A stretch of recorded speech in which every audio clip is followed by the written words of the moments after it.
Good afternoon, everyone, and welcome to the California Black Health Network's Health for Life series on breast health. So today we will be talking about triple-negative breast cancer and clinical trials. And so most of you are aware that this month is Breast Cancer Awareness Month, and in particular, today is Metastatic Breast Cancer Awareness Day. And so this is an important conversation to have for women in our community for lots of reasons, and we'll talk about that as we go through the session today. But just to explain what metastatic breast cancer is, and that is when the breast cancer has actually moved to different parts of the body from the original site. So you often hear doctors refer to that as metastasis, or breast cancer has metastasized. And so for us, and with respect to metastatic breast cancer in the case of Black women, and particularly those diagnosed with triple-negative breast cancer, this is a topic that is so critically important, and we need to talk about how participation in clinical trials can be an important part of finding more effective therapies for Black women and saving more lives. And so our goal for today is really to learn more about both metastatic breast cancer as well as triple-negative breast cancer and the available and experimental therapies and treatment options for clinical trials and that are available through that mechanism. So we will dive deeper into the importance of clinical trials, what they're all about, how they work, and you'll have an opportunity to ask questions, to learn more if you are curious about that. And overall, I hope that today we will be able to dispel some of the myths and misconceptions that are associated with clinical trials because of some of the experiences that our community has had in the past relative to medical research and experimentation. So we have a great lineup of speakers for today. We have my friend and a warrior at heart, Ricky Fairley. We have Dr. Sienna Leatherwood. We have Dr. Shigag, and I'm not sure if Val Worthy is going to be here today, but hopefully she will be able to join us. And so before we begin with the program, just a few housekeeping matters. So as per usual, we will hear from our guest speakers first, and then you'll have an opportunity once they've wrapped up their part of the program. We'll have a Q&A, and then if you could put all of your questions in the Q&A box as we progress through the program, that would be great. The chat box will stay live, so if you see someone in the session that you want to give a shout out to or connect with or say hello to, feel free to do that. And then everyone will remain muted and off camera throughout the duration of the program. And so just again, before I introduce our first speaker, Dr. Leatherwood, just a brief introduction to CBHN for those of you who are not familiar with us. We've been around for almost 40 years, and from the very beginning, we've always focused on improving the health and well-being and outcomes for Black Californians. And so our vision is to create a California where every African-American and Black immigrant has the opportunity to live a life that's free from violence, racism, health inequities.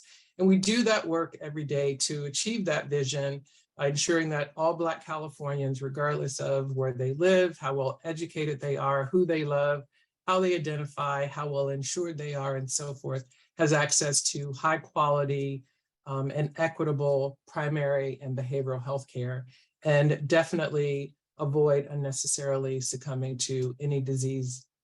And so without further ado, I'd like to introduce our first speaker, Dr. Sienna Leatherwood, who is the Clinical Director of Research at Gilead Sciences. Dr. Leatherwood is a physician who specializes in rheumatology. Her research and clinical interests focused on autoimmune diseases, including systemic lupus. She can pronounce that, but erythematosus. I think I did that correctly. She attended the University of California at Berkeley, where she double majored in molecular and cellular biology and public health. She obtained her medical degree at the Keck School of Medicine at the University of Southern California and completed her internal medicine residency at Los Angeles County Hospital. Dr. Leatherwood completed her rheumatology fellowship at Brigham and Women's Hospital in Boston and obtained her master's in public health at the T.H. Chan Harvard School of Public Health. She is passionate about improving healthcare disparities and representation in clinical trials, and we are fortunate to have her as an esteemed board member of the California Black Health Network. So I turn it over to you, Dr. Leatherwood, to share your information today. Wonderful. Thank you so much, Rhonda. So let me share my screen with everyone. All right. Can you see my screen okay? Perfect. I'll take the silence as a yes. Yes, you're good. Great. So thank you so much, Rhonda, for having me. And I'm so excited to present this first set of information to everyone. So to set the stage, I'll be talking about clinical trials and the importance of trial diversity.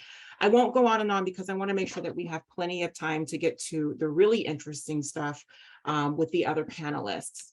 So without further ado, a brief agenda. So we'll talk a little bit about some trial one-on-one to make sure that we're all on the same page in terms of the vocabulary that we're using and what we're talking about. We'll talk a little bit about some of the numbers in breast cancer, particularly for Black women, and the numbers are staggering. We'll talk about the lack of clinical trial diversity and why it's so important for us to advocate for participation of Black people in clinical trials. And this is all trials across the board: breast cancer, lupus, rheumatoid arthritis, all of them, but particularly poignant for breast cancer trials. So first off, what do we mean when we say a clinical trial? So a clinical trial is a research study with human participants or volunteers that's designed to specifically test medical products to make sure that they're safe and to make sure that they work. So clinical trials can be done for medications, they can be done for vaccines, as we know with COVID-19, they can be done for devices, and they can be done for procedures, a litany of things. And it's important to recognize that every single FDA-approved treatment has gone through a clinical trial process. So things as benign and simple as Tylenol or Advil or Claritin or Nasonex, things that you can buy over the counter, at one point they went through a clinical trial because they're FDA approved, all the way up to more intense treatments such as chemotherapy or pacemakers.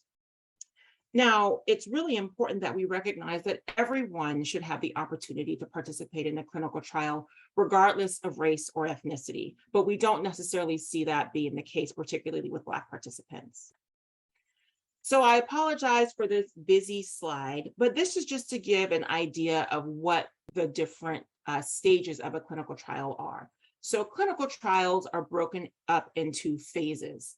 Now, if you look here, in this blue circle, before you hit any clinical trial phase, and phase 1 is when we start to have the molecule or the drug in humans, before anything hits a human, there are years of preclinical activities. And by preclinical, that means something that's not inside a human clinic. So it's being tested in animals, it's being tested in blood samples, it's being tested in pharmacokinetic, so to see how much blood samples move with it. It's being tested for early evidence of safety issues. So by the time we enter a phase 1 clinical trial, the drug that's being tried has been tested, not in humans, but in lots of different places to help open up the door to think, well, this probably doesn't have any safety issues, but we don't necessarily know. So that first trial that is in humans is this phase 1 trial. So sometimes there's a phase 0, but we'll focus on phase 1 for now. So phase 1 trials occur in anywhere from 20 to 100 people, and it's usually in healthy people. These trials last for up to a couple of weeks to a couple of months, and the primary goal is to identify, is it safe, and what is the dose that we should use? So it's tried in healthy people for a couple of months, and after that trial, if there's no clear safety problem, then the trial moves to a phase 2. And the success rate of drugs moving from a phase 1 to a phase 2 stage is about 58%. About 58% of drugs that are tried in phase 1 will move on to phase 2 because there's no evidence that there's a safety problem and there's clear signs of what the dose should be. So this phase 2 is when we start to talk about trials for patients. patients or people with the condition. If it's breast cancer, if it's lupus, if it's high blood pressure, it's the people who actually have those conditions that participate. Now, phase 2, because it's the first introduction into a trial with people with the condition, it's a smaller study. So it's around 60 to maybe up to a couple of hundred people. And these trials, unlike phase 1, which lasts for about 2 to 3 months, these trials can last for 6 months, 12 months, up to 2 years. And whereas the phase 1 trial is trying to identify, are there very clear problems with safety, the phase 2 trials are starting to ask, not only is it safe, because that's always a question, not only are there side effects, because that's always a question, but really starting to get at, does it work? Is there a reason that we should think about giving this to more people because we think that it will help them? Now, if at the phase 2 stage of the trial, it seems like, yes, there is evidence that this drug may actually work and help people, we then move to the phase 3 stage. And about 33% of drugs are successful in moving from phase 2 to phase 3. So in the phase 3, these are these very big trials with a couple of hundred up to thousands of people who have the condition. And these trials are very long. They last for up to 4 years, sometimes even longer. And the real question is, we saw evidence that we think that it works from phase 2, but does it really work? If we try it in a lot of people, do we still see evidence that it works, and therefore give us a reason to think that we should give it to everyone and that we should approve it? Now, the benefit of a phase 3 trial is that this is the opportunity to see even longer term safety data. So that's saying we've given it for 4 years, and these are the safety things that we've seen, or we haven't seen any safety things, or we've seen a lot of safety things and we can't move forward with that drug. And so once a molecule enters phase 3, the next step is approval by the FDA. And we'll talk a little bit about who regulates and who makes the rules for clinical trials and drugs. So if a drug gets to phase 3, there's a 36% chance of success of that drug getting approved. So over the life of the drug, the overall success rate of a drug getting approved is pretty low. It's about 15 to 30%, depending on which disease you're looking at or which condition you're looking at. So once a drug is approved, then there's phase 4 clinical trials. And phase 4 clinical trials can do one of two things. It can either be in the same condition that it was tried in for phase 2 and 3, answering the question, what is the long-term safety look like? What does it look like for people 10 years after they've taken it, for 7 years after they've taken it, for 12 years after they've taken it? And the other question that can be answered is, does it work for other conditions? So we know that it works for colon cancer. Does it work for breast cancer? We know that it works for prostate cancer. Does it work for lung cancer? So this is an overview of what it looks like to go through the trial phase. And people with a condition can participate anywhere between phase 2, phase 3, and phase 4. Namely, phase 1, as I said, is for healthy volunteers. So there are lots and lots of rules for how clinical trials are run and what is allowed. And these rules come from, as we know, a history of incredible offenses to Black people, to Jewish people in the Holocaust, to all kinds of disenfranchised populations. It's incredible the number of things that have happened to these populations. And as a result, there are these large government agencies who have over time refined more and more what the rules are. So the one in the United States, the big one is the FDA, the Food and Drug Administration. There's the Office of Human Research Protections, which focuses on protecting participants in clinical trials. There's the National Institutes of Health, the NIH, which is particularly important for cancer because one of the divisions of the National Institutes of Health pays for a lot of the studies, so they have a lot of say. And then this isn't just in the US, but globally, there are other international agencies similar to the FDA, like the European Medicines Agency, that regulates what can and cannot happen in clinical trials. Additionally, there are local review processes like the Institutional Review Board, Data Safety Monitoring Boards, and the doctor at the clinic, all focused on protecting people who participate in clinical trials and ensuring their safety. So I thought it would be important for us to think about what these words actually mean. So if you're offered or you're asking about a clinical trial, Usually it comes in the form of what's called a randomized placebo-controlled double-blind clinical trial, which I recognize is a big mouthful. It's a lot of words, but we'll break it down so that we understand exactly what it means.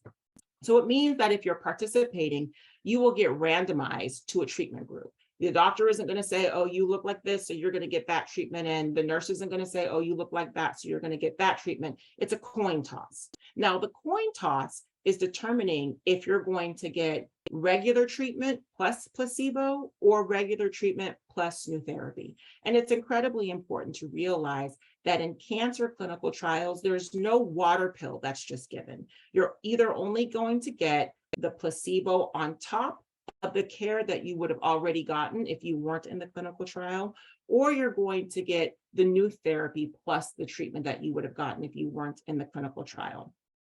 It may be blinded, meaning that neither you nor your doctor will know which group that you're in. And sometimes it's your own doctor that participates in the clinical trial and who is giving you the treatment. And sometimes your own doctor may not do or participate in clinical trials, but may refer you to another facility. And it's important to realize that there can be a lot of benefits in participating in a clinical trial. Clinical trial offices typically sometimes have access to more resources than typical doctor's offices. If you're having difficulty accessing other medications or getting in touch with someone, there's a lot closer of a view of what's going on with you when you're in a clinical trial, and that can be helpful in a lot of different ways, particularly within heart conditions. So we'll briefly talk about breast cancer and specifically how it impacts Black women. So breast cancer is the leading cause of death in Black women aged 45 to 84. Black women get breast cancer at younger ages compared to white women. The median age of Black women who get breast cancer is 60, but they can get it earlier than 40 years of age, more frequently than their white counterparts. And Black women are 40% more likely to die from breast cancer than their white counterparts, which is incredible. Then that leads us to triple negative breast cancer. So triple negative breast cancer is a type of breast cancer that does not respond to hormone treatments like other versions, which means it's incredibly hard to treat. Not only is it hard to treat, but Black women are 3 times more likely to be diagnosed with triple negative breast cancer compared to white women. That means that if 4 women have triple negative breast cancer, it's likely that 3 of them are Black and 1 of them is white. It's insane. That being said, even though we know that Black women have such a high burden of breast cancer compared to other populations, Black people only represent 5% of the participants in breast cancer trials. And this lack of clinical representation is potentially deadly for us. So over the past several years, there's been increased attention to diversity in clinical trials. And we know historically there's been a challenge in the Black community and other communities due to participation in clinical trials and injustices that have occurred. However, over the past couple of years, there have been several things that have increased attention to the participation of minorities in clinical trials, namely due to events in the US, George Floyd, Breonna Taylor have raised awareness to racial injustice in America and around the world, the differential impact of COVID-19 on minority populations. There was a letter from the US Senate sent to pharmaceutical companies and clinical trial sponsors expecting inclusion of minority populations in COVID-19 trials and all trials for that matter, and additional new FDA guidance or instructions that require that a company specifically has a plan in their protocol for how they'll achieve diversity. I thought this figure was helpful to just visualize what it means when we say there's not appropriate representation in clinical trials of Black participants. So the figure to the left is a pie chart of the 2020 census by race. So this green, this sort of like neon green color, is the percentage of Black people in America, 12%, 58% white, 19% Hispanic, 6% Asian, 5% other. The tile next to it is in 2020, the participation in clinical trials of different ethnicities. So whereas white people make up 58% of Americans, they make up 75% of all people participating in clinical trials. And Black folks, where they make up 12% of the country, they only are participating in 8% of clinical trials. And this number gets even worse when we look down to cancer trial participation, where only 5% of Black participants make up cancer trial participants. And so why the decreased participation? And I won't belabor the slide because I think that there are other people on the panel who are going to go into fantastic detail about this. But the thing that really concerns me the most is there's this idea that, Black folks don't want to participate in clinical trials. And to an extent, that can be the case for several different reasons. But there's also a large proportion of people who would be open to participating in clinical trials, but they're never even informed of the opportunity. They've never even been asked. Some people don't want to be a guinea pig. They're worried about having to have more tests and increased safety risks. Some people, they're not comfortable with where the trial site is. The site doesn't have a lot of diverse employees. And some people don't have just the time or the resources to be able to participate in clinical trials in terms of being able to get transportation, take time off of work, and arrange for childcare. That being said, I do want to leave this message to connote the importance that clinical trial participation is an opportunity to advance Black health equity. If we don't have equal participation of all represented groups in clinical trials, then we don't know how drugs are going to work in different populations until it's time for it to work and suddenly it doesn't work, or until there's some sort of side effect in that population that we don't know about because we weren't able to achieve appropriate clinical trial representation. Participating in clinical trials can lead to access to advances in treatment for us as patients. Again, there are no water pills in cancer trials, and this is how we access the most current, the most newest and most new on the block treatment that is possible. It gives us access to more resources and support during a particularly difficult time, and it helps us understand how treatments work in all groups. And without further ado, those were the slides that I had. So Ron, I'm happy to turn it back over to you, to the other participants in the panel. Great. Thank you, Dr. Leatherwood. And I think that's important information, and I appreciate you touching upon some of the reasons why people do not participate in clinical trials. And we'll have further discussion about that after we hear from Dr. Shigag.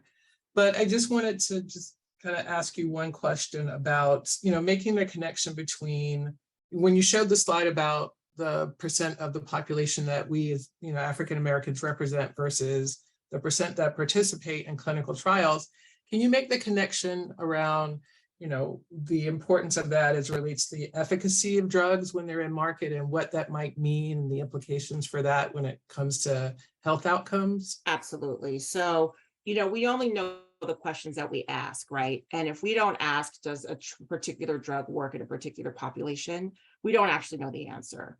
And we don't know the answer until it's time to actually use that drug in different populations, and it suddenly doesn't work.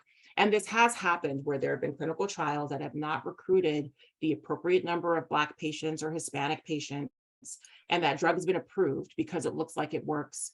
And then years later, it turns out it doesn't actually work as well in Black patients, or it wouldn't be the first drug that you would give to Black patients, or it has a certain particular set of side effects in Black patients or other patients that didn't participate in the trial.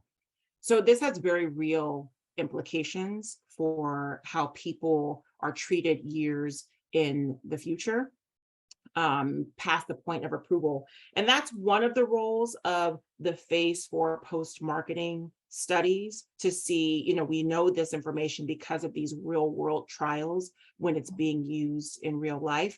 But wouldn't it be fantastic to actually know this information before thinking that it's going to be this blockbuster treatment? And it turns out it was a blockbuster treatment in white folks, but it doesn't work as well in other populations.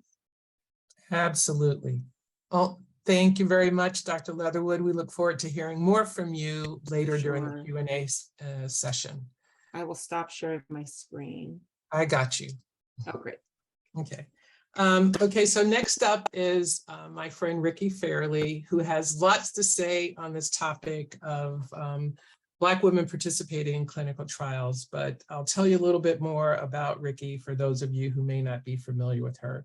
But she is an award-winning, seasoned marketing veteran that has transformed her strategic acumen into breast cancer advocacy. Ricky is the co-founder and serves as CEO of Touch the Black Breast Cancer Alliance, which serves to address Black breast cancer as a unique and special disease state with the overall goal of reducing the mortality rate for Black women. Ricky founded and serves as the co-host of The Doctor Is In, which is a weekly live breast cancer advocacy web series on blackdoctor.org Facebook page, and it reaches over 3 billion viewers every week. Ricky's very busy, for those of you who may not know that, but she's a founding member of Black Data Matters in partnership with Citizen, the Center for Healthcare Innovation, and the Morehouse School of Medicine. And that is to encourage and elevate the importance of Black women participating in clinical trial research. And in January of this year, Ricky started When We Trial to really try to change the game when it comes to Black women participating in clinical trials in order to improve outcomes and save more Black women from dying from breast cancer. So she'll tell you all about that. I think she's going to share video first, and I will turn it over to Ricky. So if you can go ahead and share your screen and your video, that would be great. Sure, and I think I'm going to share some slides, Rhonda, if that's okay. It's all you. So whatever you need to do first. Okay. Yeah. How is everybody today? I'm going to just show, and you know, a bunch of my slides actually echo what the doctor just talked about. So thank you so much for you know, your remarks and all the, you know, great stuff that you talked about about trials. But I'll just give you a little perspective, and thank you for the great introduction, Ron. It's so crazy to hear that. I hate when people talk about me. So this is my story. I was diagnosed with stage 3A triple negative breast cancer. And my doctor didn't really know a lot about it. It was 11 years ago, but I did a double mastectomy by choice. I did 6 rounds of chemo, standard of care chemo at the time.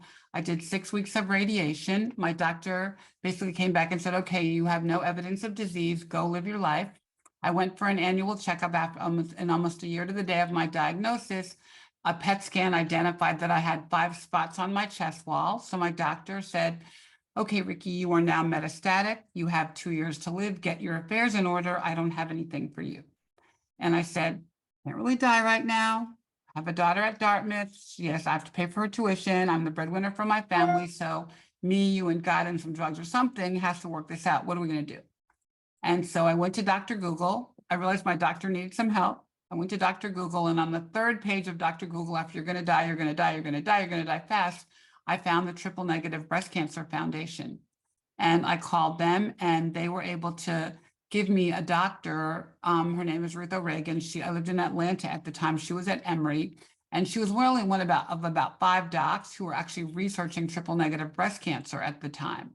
So she put me on some experimental drugs, which are now probably standard of care for breast cancer, but they were new for triple negative back then. And I did a lot more chemo, and I didn't die. And it's been 11 years. So I turned 11 years in September. So I know that God left me here to do this work, and he gave me my purpose, my passion, and my ministry. And this is just some pictures from my life. The babies are my granddaughters. I work for them every day.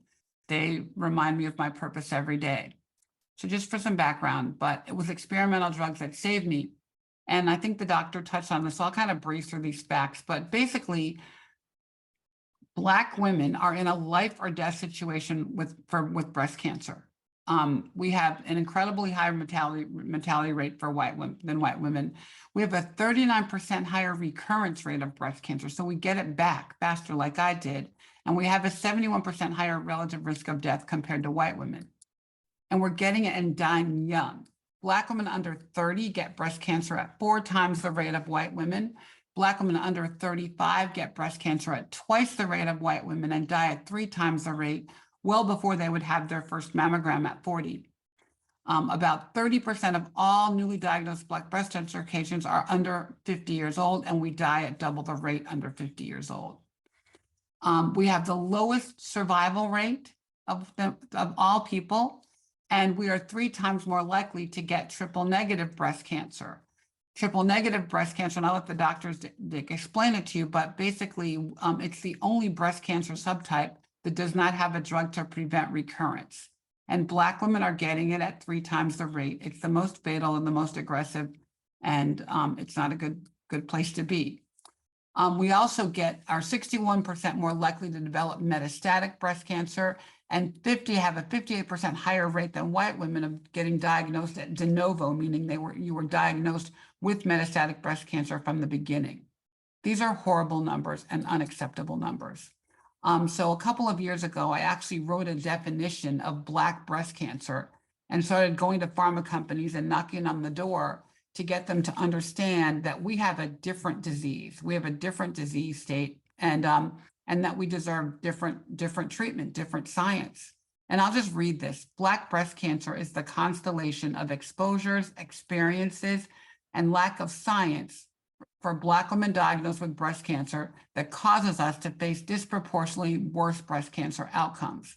So clearly, the social determinants of health play a role in our care here, access to care, transportation, a lot of things that the doctor mentioned, but there's clearly a lack of science for our disease. We also, as the doctor said, have been ignored from clinical trial research.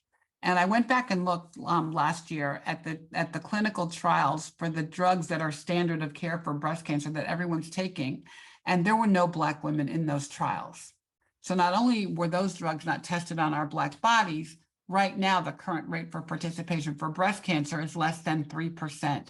And the doctor showed numbers about the relative population relative to the participation in trials. And I actually would challenge that a little bit, because I believe that the participation rate in trials should be commensurate with the burden of disease.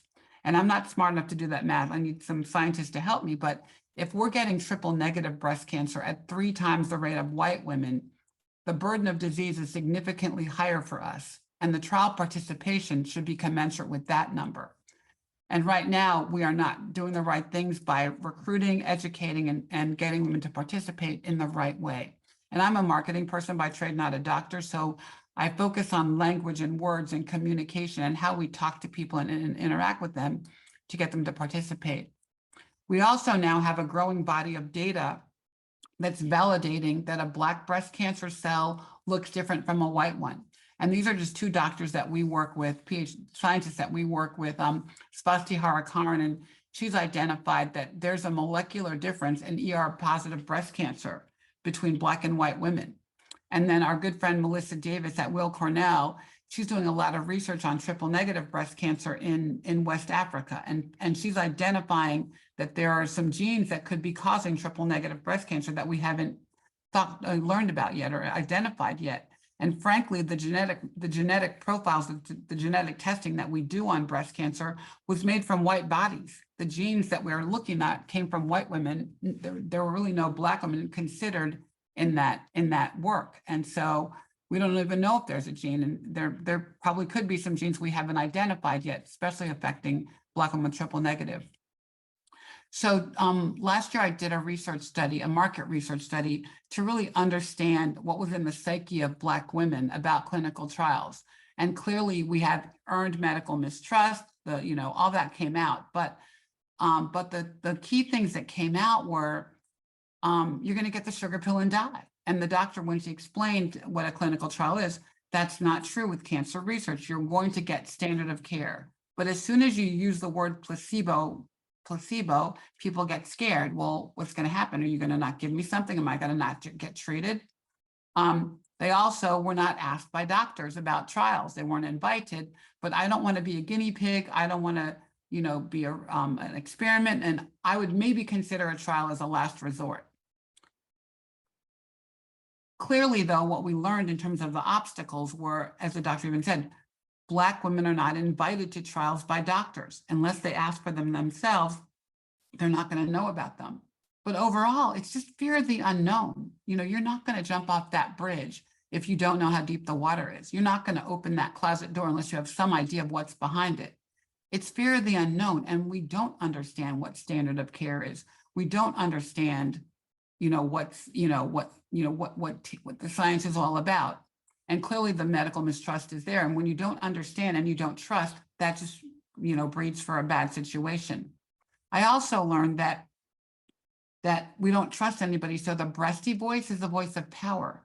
That my voice as a survivor, I could say anything to another breastie. It's a club that you don't want to be in, as Rhonda knows, but once you're in it, it's unconditional love and trust. And I learned that our breasties were passing along wrong information and misconceptions to other breasties, and we had to fix that.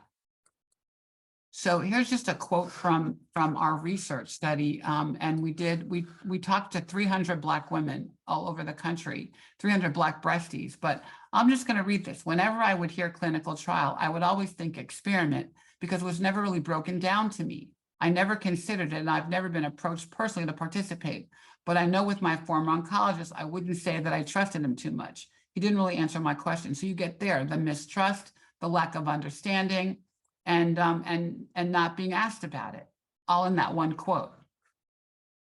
And then we have another quote, and it's similar situation where I trust a breastie. I feel like a lot of the research is not with Black women. So if I had someone who went through it already, I trust their pain and their feedback. So I want to hear it from a breastie, not from a doctor or somebody that I don't trust. And some of the learnings. Doctors do not invite women to clinical trials. So our data showed that almost 2/3 of the patients that discuss clinical trials with their doctors was initiated by the patient or someone in their family. So the doctors aren't talking about it. They're not, so we learned we have to get patients to advocate for themselves. And then if they did talk to their doctor, they still walked away feeling uncomfortable and not educated sufficiently to really defend their position to their family. And that, they went home to their mamas and their mama said, what, you're going to be a guinea pig and die? And they couldn't defend it. So even when they initiated the conversation with the doctor didn't even give them enough education and information to make them feel good about it and secure in their decision to do it. And then really the reasons that they don't engage is they're scared because of the unknown. They feel rushed in the conversations. They don't trust. They feel like they're not gonna, they may get some kind of other side effect than they're currently getting with their chemo.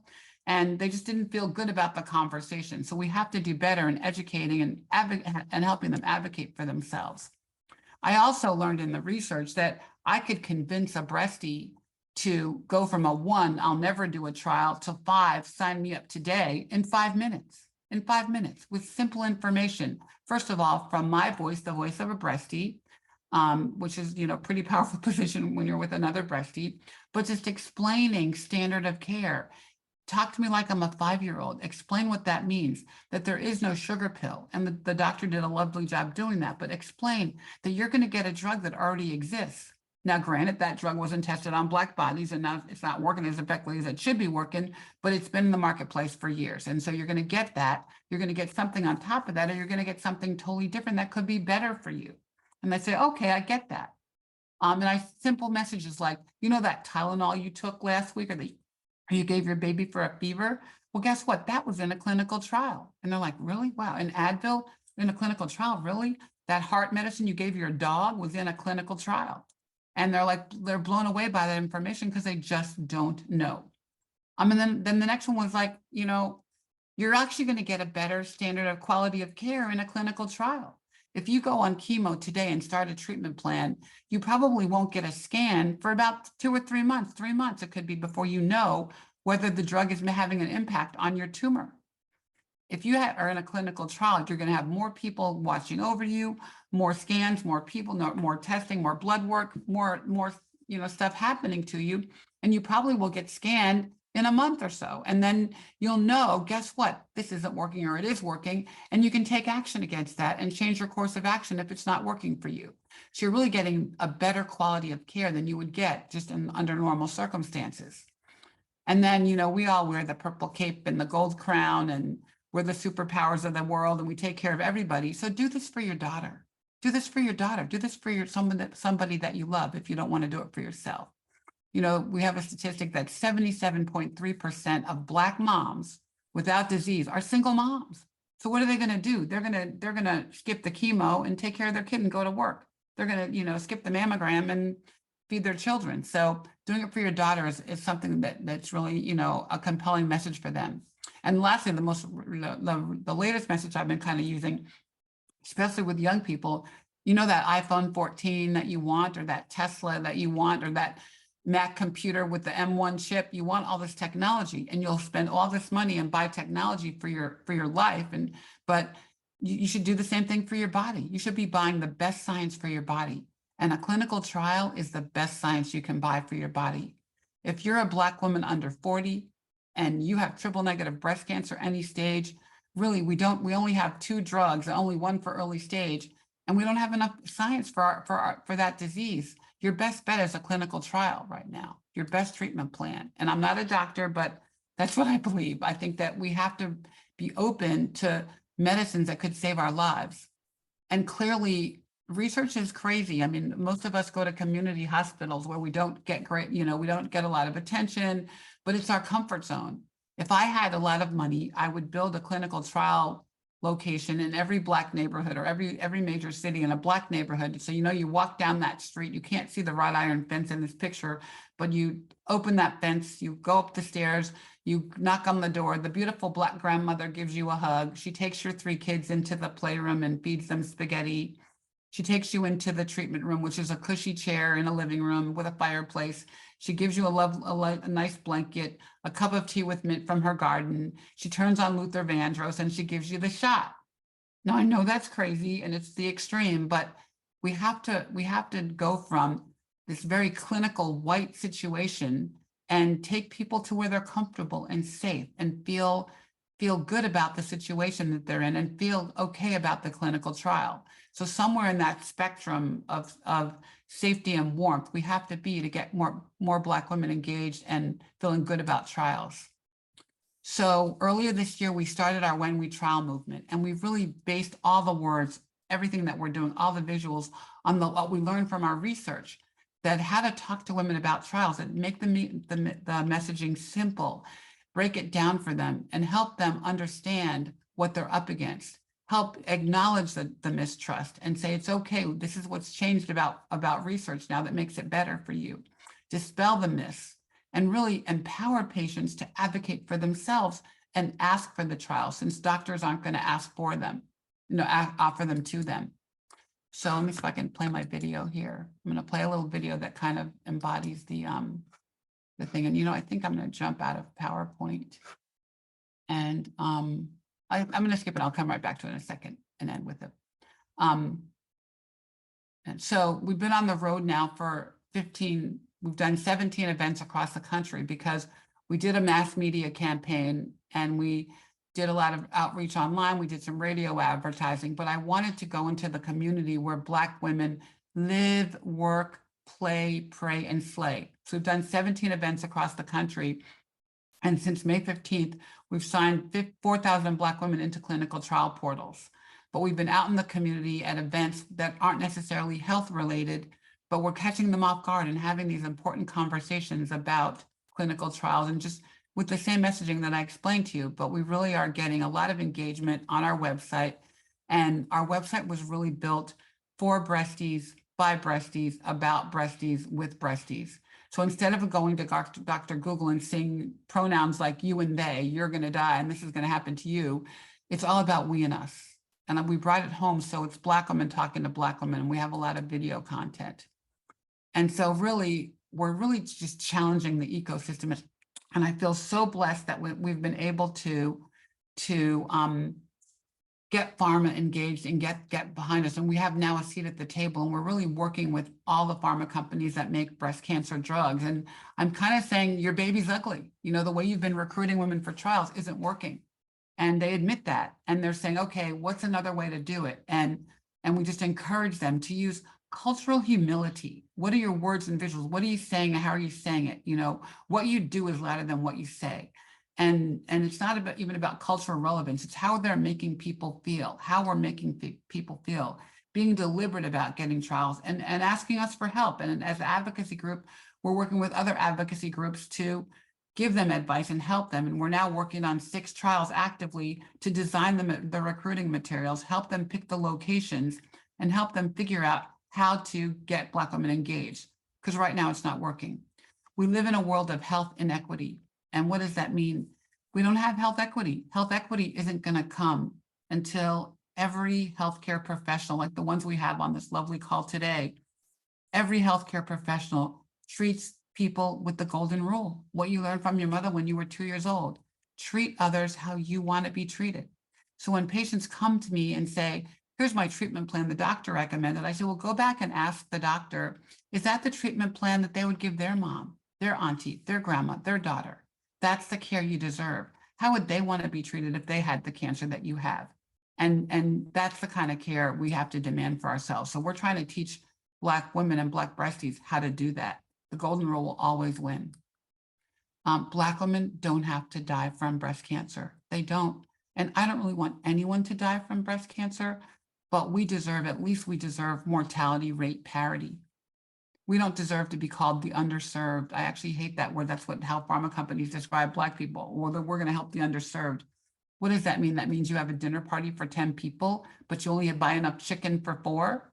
Frankly, the Black people don't even know there is a dinner party. And I really remade that word to be unsupported. We're unsupported and we have to do better by Black women. So this is my my baby daughter, my granddaughter, Belle. She's now 5. This was a couple of years ago. And I work for her. I work for her and her 2 sisters. So we were in the shower in July, I guess, and earlier in the summer. I live at the beach, so we're always, in bikinis or naked. And so we're in the shower and her baby sister is still nursing. And my grandma name is Dovey. And she said, so Dovey, how come you don't have those things on your boobs that baby heart sucks on? And I said, okay, Belle, well, I don't because they were sick and they were making me sick and we had to cut them off. And I spent an hour explaining breast cancer to her. And I went through all the details. Of course, she went to school, told her whole class that her grandmother had fake boobs, which is fine, but I don't want to have another conversation with her about breast cancer. I don't want her to think about it. I don't want it to be a thing in her life. And so I work every day for her and for her sisters and for my daughters to get rid of this ugly disease. But I'm gonna stop the share and reshare my video in just a second. Let's see if I can do it without that.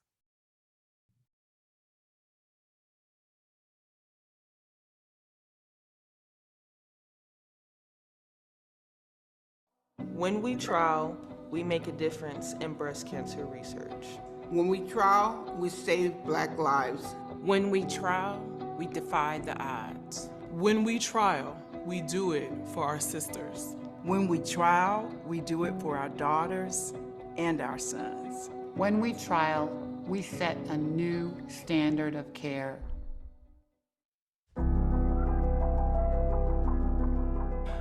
I was diagnosed with metastatic breast cancer. I was diagnosed with triple-negative breast cancer at 19 years old. I was diagnosed with metastatic breast cancer at 38. All you hear is cancer, cancer, cancer. You never think about what the doctor's saying. Then the doctor looked at me and he said, "Did you hear what I said?" And I said, "Yeah, but I don't know how to be a breast cancer patient." The numbers for Black women are devastating. Black women have a 41% higher mortality rate than white women. Black women have a 39% higher recurrence rate than white women. Black women get triple-negative breast cancer, the worst one, at 3 times the rate of white women. So we're getting breast cancer younger at later stages and earlier ages, and it's just devastating. It's unacceptable. I know my grandma had it and she beat it, and so I just knew that that was going to be me as well. So I think then my fight started, was when I realized, okay, I'm up for the fight for my life. So she said, well, I got this good clinical trial. You can go on it as a second phase. And she said, I think it'll work for you. But the first thing I asked her was like, am I gonna be a guinea pig? Because of our, history with the Black culture. Over the years, clinical trials for many African Americans have been hocus pocus. So, we know about Tuskegee and Henrietta Lacks. Clinical trial is no longer a dirty word. It is, it's a halo opportunity. It's a message from God. It's an opportunity for you to live past this moment. But we need to get more African Americans into clinical trials because We are dying at alarming rates, and we have to stop this. We really do. And right now, there's only a 3% participation rate in clinical trials. And so even the drugs that we're making now, there's no Black bodies being tested. As we built When We Trial, we tried really hard to make it for breasties, by breasties, about breasties, so people could see themselves in what we're doing. Clinical trials are important. This is top-notch research that we need to have as a Black community. It's like a butterfly effect. We all got to help each other out in one way to get to the ultimate end goal. And I think the onus is on us that are cancer survivors to tell the story. And the least that we could do is be on a trial. But how about for your children? And for your children's children? We gotta do this thing. We gotta save lives. It's just that important.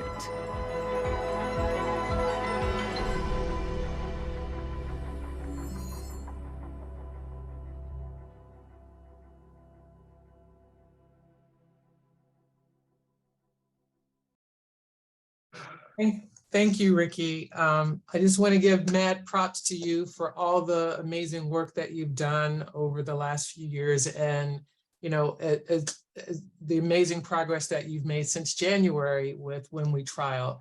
And for women who may be on the call today or the webinar today that are dealing with triple negative or breast cancer diagnosis, we hope so far the information that we've shared has been extremely helpful and can help you have a more effective conversation with your provider and know what questions to ask of your oncologist and your medical team to ensure that your outcome and prognosis is a lot better than maybe it was before you got here today. So Ricky, I do have one question. Thank you. So you use this term a lot, standard of care, and for people who may not really fully understand what that means, can you just quickly define what that is and what you mean by that?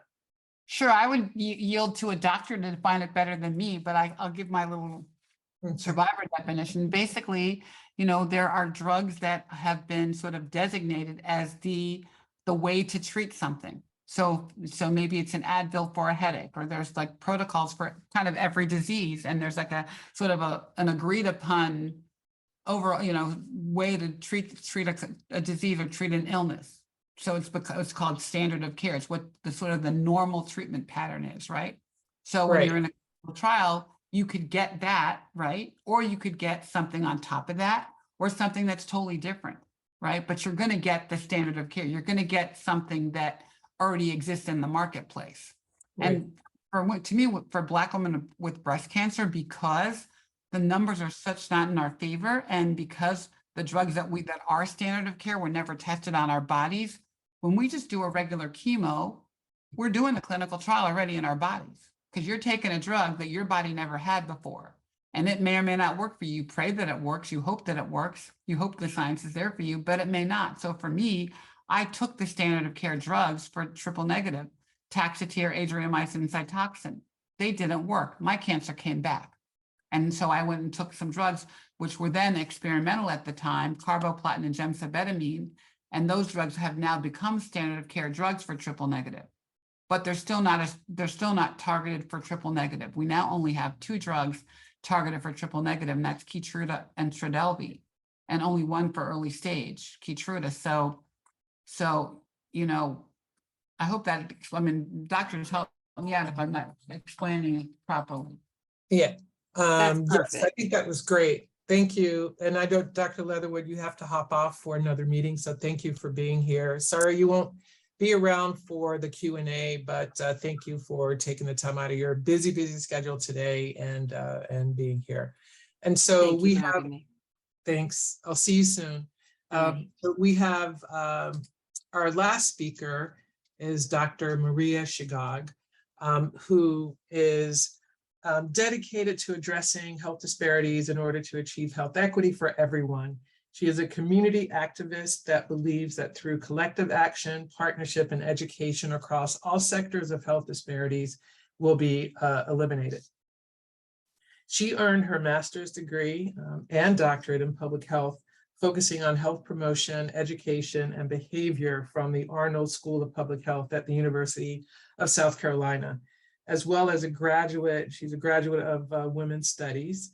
She attained her bachelor's degree in biology and with a molecular focus from Hampton University, like in my backyard in my hometown, and completed a postdoctoral fellowship with the Center of Health Disparities Research at the University of Nevada, Las Vegas.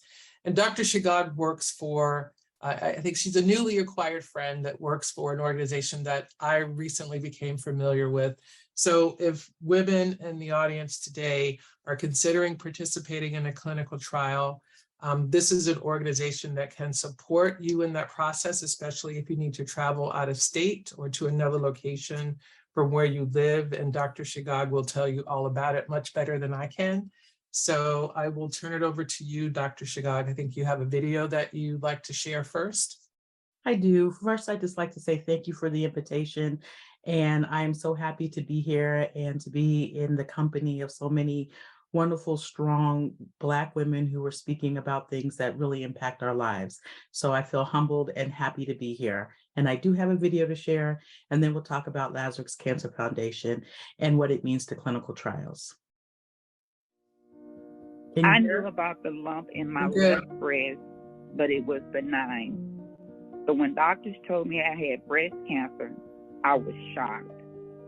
The cancer was aggressive. I had a lumpectomy, then partial radiation treatment. My doctor later suggested a clinical trial. I was skeptical at first and had a lot of questions. Is this something that is going to harm me or help me? How can I trust the process? I wanted to do a study that was beneficial to my body with the potential to advance research. I decided to move forward with the clinical trial. I filled out the paperwork concerning treatment and voiced my opinion that was very important to me. I was soon faced with another dilemma. Traveling 8 hours round trip twice a month was a deal breaker. The financial burden felt like a second cancer. I began searching online for resources and discovered Lazarus Cancer Foundation could help me. I certainly wasn't happy about getting cancer, but being reimbursed for gas, parking, and hotel expenses made an enormous difference and made the clinical trial an option for me. With some of the obstacles removed, it gave me time to think and reflect on my life instead of stressing about living my life.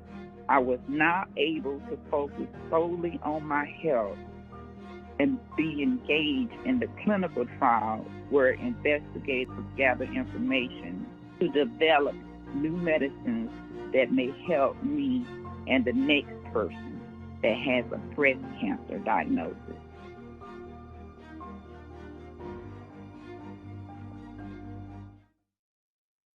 So that is what we call our chronicles. At Lazarus Cancer Foundation, what we do is we help to remove some of those toxicities, financial toxicities that come along with participating in clinical trials. One, I saw somebody ask the question of how do you find out about clinical trials? Clinical trial navigation is fairly difficult. The systems that are available aren't the easiest to navigate. We do at Lazarus provide navigation support where you could at any stage of your cancer journey, you could fill out some paperwork and have a discussion and determine what trials you qualify to participate in. If there's a trial that a person opts to participate in, then this is where the news gets great. Because as you saw in our example of Cassandra's story, there are many times when you have to travel long or far ways away. And in California, especially, we know the parking at many of the cancer centers is really untenable. If you're paying $85 every day you park to go get treatment and you have to go 3 times a week, I don't know how many people who could, their budget could hold up with paying $1,200 just for parking in a month. So Lazarus Cancer Foundation helps reimburses people for their travel, their hotel, for not only them, but for a care companion to go with them. So oftentimes, I like to call them a care advocate, because when we're going through treatment, it's not always easy to be able to hear, understand, and actually navigate throughout the process. With that being said, that's what we know with people of color. There is that distrust that has already been identified because of past indiscretions of the healthcare industry. We also know that there is a bias in the system, which was also mentioned by doctors, who may not refer a person who is either on a health insurance system that they don't like, or that they don't think the protocols of clinical trials, or even if they know. So there's many challenges in finding and locating and then participating in a clinical trial. As Ricky said, one of the things I would love to see is more remote trials. One of the things that we know and that we've seen a lot of success with, if you think about it, is the idea of home hospice, where the person is most comfortable is at home. So if we had remote trials where a person might only have to go to a hospital, once every 2 weeks, or once a month, or once a quarter. And, we can use some technologies that we were forced to learn how to use or optimize throughout the COVID period. So using more telemedicine, and possibly even using remote administration of drugs like they do for diabetics and their insulin. There are many ways that we can open up and help make clinical trials more accessible for everyone, including Black women, especially in breast cancer. And so I think that the job of diversifying trials kind of is with everyone. Women have to be more open, Black women have to be more open to participating. And we need to have our doctors trained to be able to identify and tell women when it's their opportunity. This is something that can be done, and that you will get fair and equitable treatment, but we also have to make sure that they get fair and equitable treatment. So I think it's a really great opportunity, and we have to not only hold the healthcare system and ourselves, even the FDA, more accountable to say that if this drug does, if I'm the one who gets if African American are triple negative more, there's a more incidence of triple negative breast cancer in African American women or women of African descent. If that's the case, don't let a drug pass that you don't have anybody that looks like me who passed, who experienced the drug.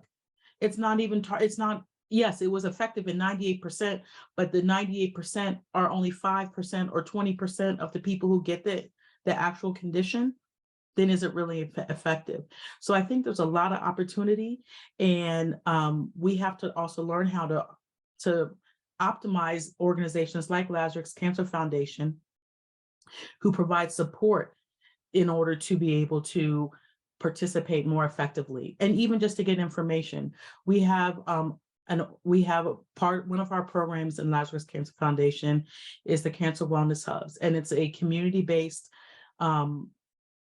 program that helps provide information to anyone at any stage of their cancer/life journey. So if it's my grandmother had breast cancer and I want to know what my risks are, we can help provide, at least point you in the right direction so you can get some evidence-based, clear answers to your question.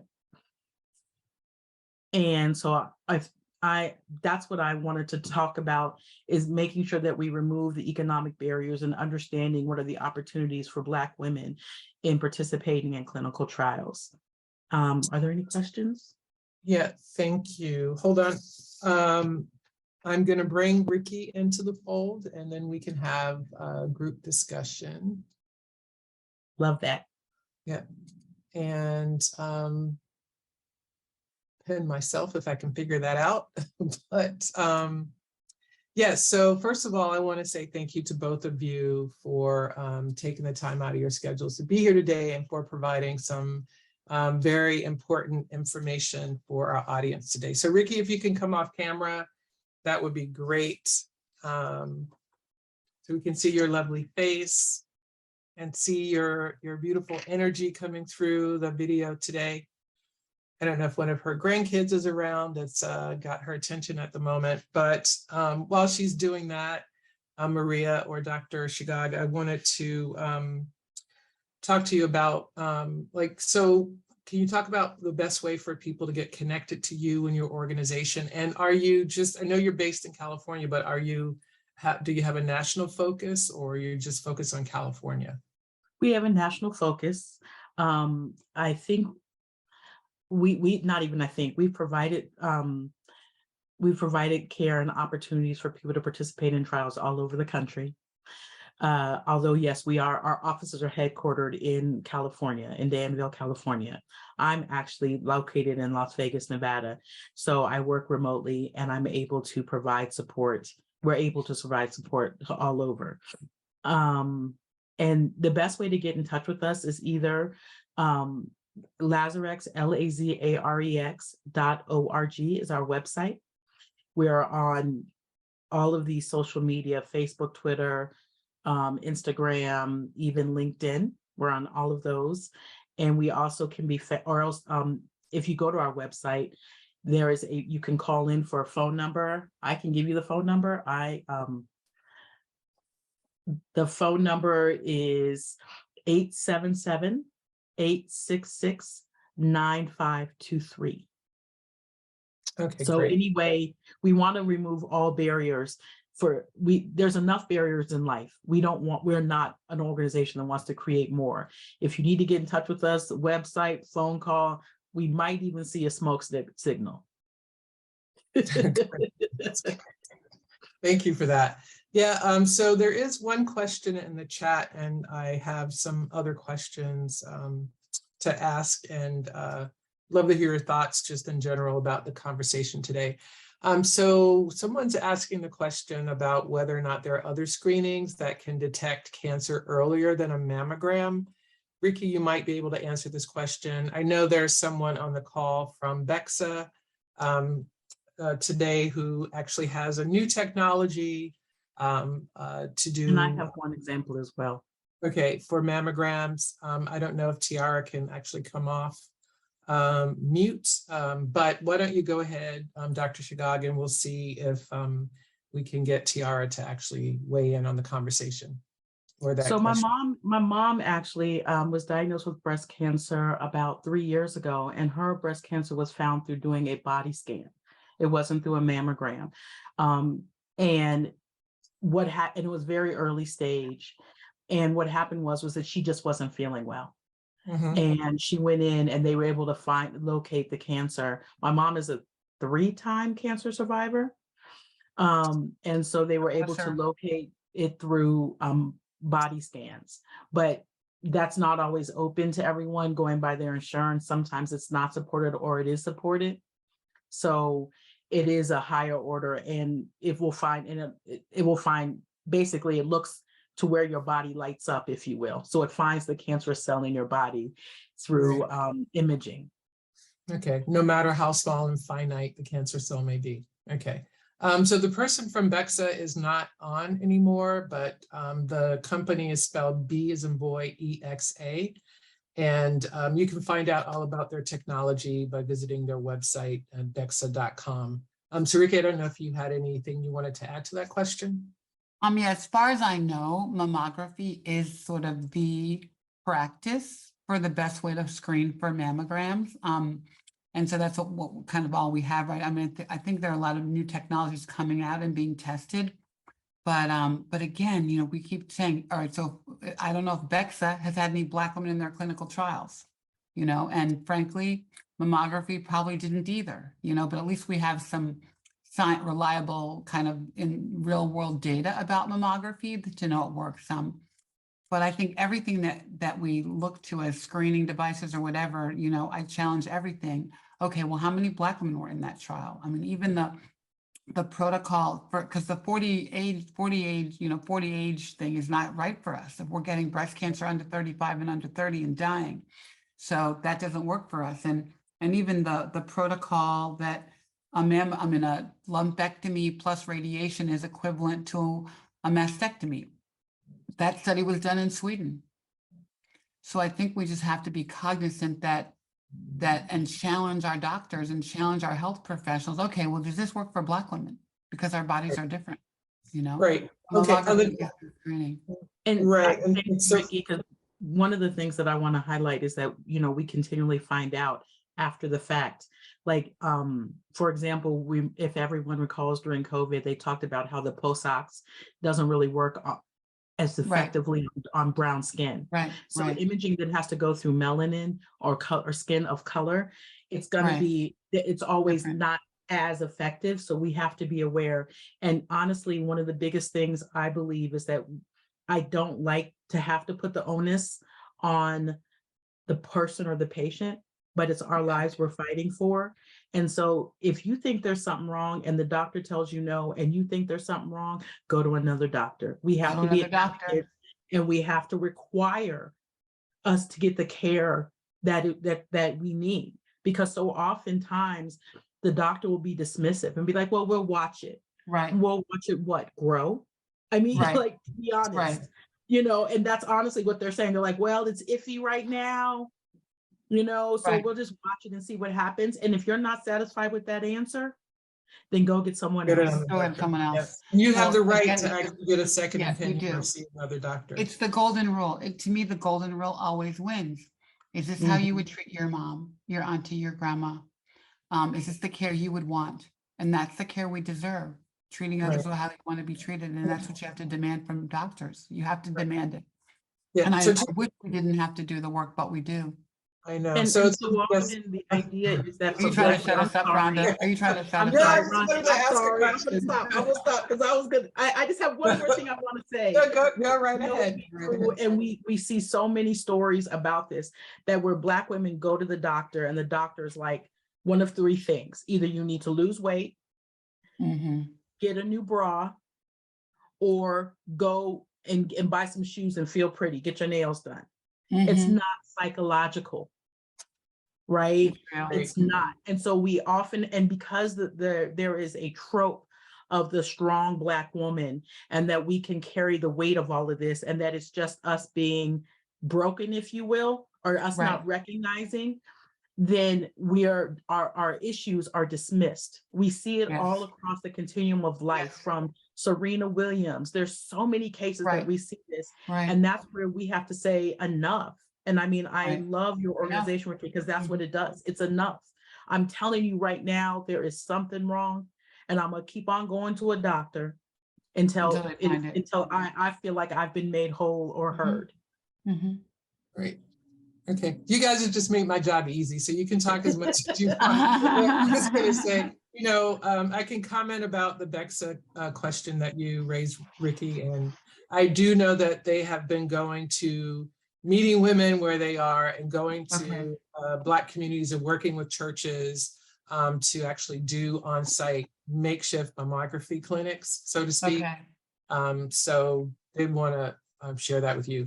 And then also, we know that when it comes to mammography, you know, there's a whole dense breast thing. So for women on the webinar today, do you want to talk about that a little bit? Sure, I can talk about that and just share the stats, actually. So women with dense breasts are 4 to 6 times more likely to get breast cancer. And Black women are, I'll find the number for you, but like 40% more likely to have dense breasts. And basically the dense breast, I mean, the way Dr. Mo describes it is like, you know, the old televisions where you had the antennas, and the screen would get fuzzy, and you mess with the antennas to get clarity. That's what a 2D mammogram does. A 3D mammogram gives you the clarity, and you can see much more, get much more information about what's going on in your breast. And so you really have to everyone should demand a 3D mammogram, because you don't know if you have dense breasts until you have a mammogram, right? You have to get that diagnosis. And I believe they're now in 38 states, they have to tell you after a mammogram that your breasts are dense. But you know, if you go to a facility that only has 3D mammography, then your insurance will cover it. So that's sort of the secret. Just go to a place where they only have 3D and you'll get 3D, and that's what you need to get. All Black women should get 3D because we're more likely to have them. And the 3D is kinder than the 2D. I mean, to your actual physical breast. Right. So the 2D is usually done with a metal plate with a sharp edge. And so if you have You know, either way, it doesn't matter what size your breast is, the way that they try to cut it out, it can actually leave bruises and marks. The 3D is done with a plastic plate that can be warmed even, so it's a little bit kinder to the actual flattening process, if you will. Right. Thank you for sharing that. Mhm. I wanted to talk about, maybe this is a question for Ricky. So someone asked, I mean, it's simple. Like, we know what the standard is in terms of how often you should get a mammogram, or they say test it, but a mammogram.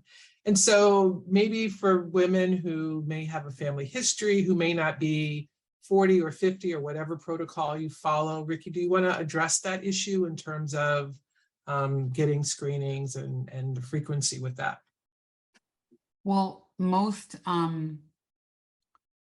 many Black women don't know when to get a mammogram. And I mean, the protocol though now is that if you're a Black woman, you should get a risk assessment somewhere between the ages of 25 and 30. 25 if you have a history in your family, which we don't talk about. So a lot of us have history and don't know about it until somebody gets sick. Because, you know, Black people don't talk about health until Uncle Pookie gets his leg amputated or Grandma Edith is in hospice. So I think if you have any history, you should go and get a risk assessment with a surgeon, with a breast surgeon between 25 and 30, and protect yourself and then you'll know, okay, when should I get a mammogram? What is my family history? What are my risks? But I wouldn't wait till you're 40. Right. I don't think Black women should wait till we're 40. And also to what you talked about, Dr. Shakak, we get dismissed. You know, we present with a lump at 25, and the doctor says, oh, you're too young to get a mammogram, come back, and 6 months later, we're either dead or we have bone mets, right? Because we broke a bone. I mean, it's amazing. I don't know the numbers yet, but I'm trying to figure out how many Black women actually get diagnosed with breast cancer from breaking a bone because they have bone mets. Interesting. Which is crazy, right? But I mean, we really should start talking about it. You know, we have an HBCU internship program, and we just started this Young Women's Initiative to reach out to young women, not only because they need to know, but also I'm hoping they're going to be sort of the voice into the family about health, because they can go, Mom, what's her story? Grandma, did you get your mammogram? Grandpa, did you get your PSA test? And sort of be the voice in their households to talk about health, because people in my generation don't. You know, I forced it on my family, but to me, every family reunion should have as much fried chicken as you have. You should be talking about health, right? You should have a health conversation when you're saying grace, right? And force these conversations with our families, because the secrets that we're keeping are killing us, and we have to get this stuff out. We have to talk about it. And I know our young women are doing that. We asked them to make a video with their mom and their grandma, with their mom and their best friend. And most of them, you know, they're all like 19, 20 years old. That was the first conversation they've had with their moms about breast cancer, about breast health. And so we're saying, okay, we'll go have more conversations. And I think as much as we can encourage our young people to talk about health, you know, the healthier we'll be. Yeah. So I do have a couple of questions that are kind of interrelated, and also. Can I add one thing about? Yeah, go ahead. I suggest that women. I put a link just to a brief example, but I do a lot of community work, and I work in, you know, since I work in Las Vegas a lot, and I tell young women that the best person to know what your breast should feel like is you. So I encourage women to start doing their own breast exams so they know what they feel like, because really that's the first gatekeeper. Yeah. If you don't know what your breast feels like, then you're not going to know when something's going wrong. Right. And so also likewise, just as a plug for our Black men, I suggest that Black men start getting their PSA test. Yeah. When they start doing their annual physicals, because you won't know that your number, like my nephew's 20 and my nephews are 17 and 21. And they get their PSA because their grandfather and all of their great uncles had prostate cancer. So you get that, you know, if you know what your PSA is, when it starts moving, even if it's not the norm, Because if we know that the norm and the levels are set based on a population that doesn't look like you, Right. then we're not going to know. And if you wait till you're 40 to start doing breast exams, you're not going to know. too late. But if you've been doing them all along, then when something isn't feeling right, you'll be able to identify it. Right. And you'll be able to defend yourself to a dismissing doctor and say, wait a minute, Exactly. this was not here a month ago. I felt my breast a month ago and it was not here. And you'll have more evidence and more confidence to advocate for yourself. But that's so critical to know your body, stand in front of the mirror, you know, look at them, feel them, touch them, know them. And even know that, oh, I know during my period, my lymph nodes get upset. So then it's not a rarity. So if they do get tender at a time that's not that, then you're like, no, I know this is odd. I know this is not the right thing. Yeah. Great advice. So you guys have made my job super easy today, because I love that you're so passionate about the work and what you do. And so I know, it's getting close to 2:30, the time flew fast, but wanted to get some closing remarks from each of you, just a couple minutes, and then I'll wrap things up and then we'll say goodbye and do a proper thank you to everybody that I may have missed at the beginning of the session today.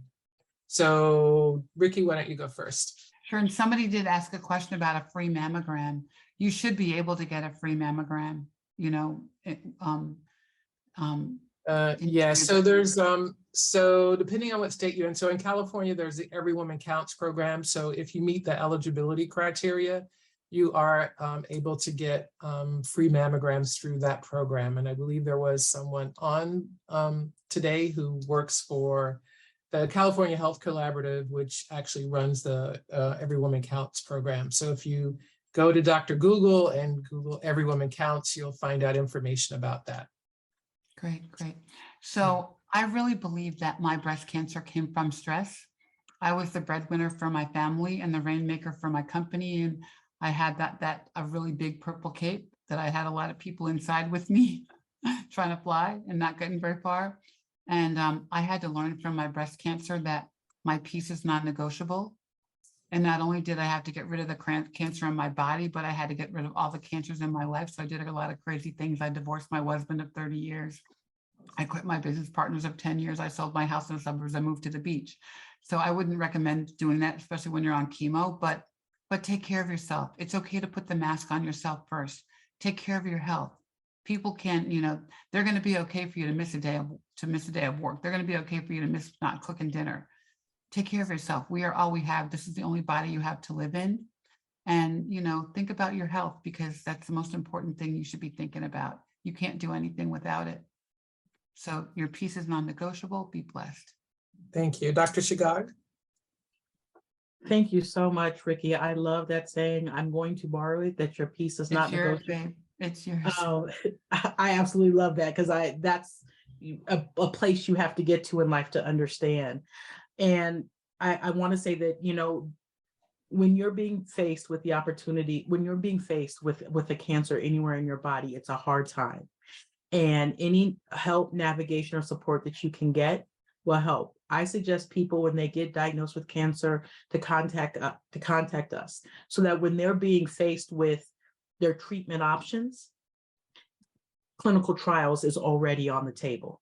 Yeah. Even if they go to the gold standard, which is a mastectomy and then radiation, even if they do, or maybe chemotherapy, then radiation, understand what at every stage of the process, what clinical trials may be out there. Because if it's not working, if it didn't work, you want to know what you can do, and you want to be able to make an educated decision.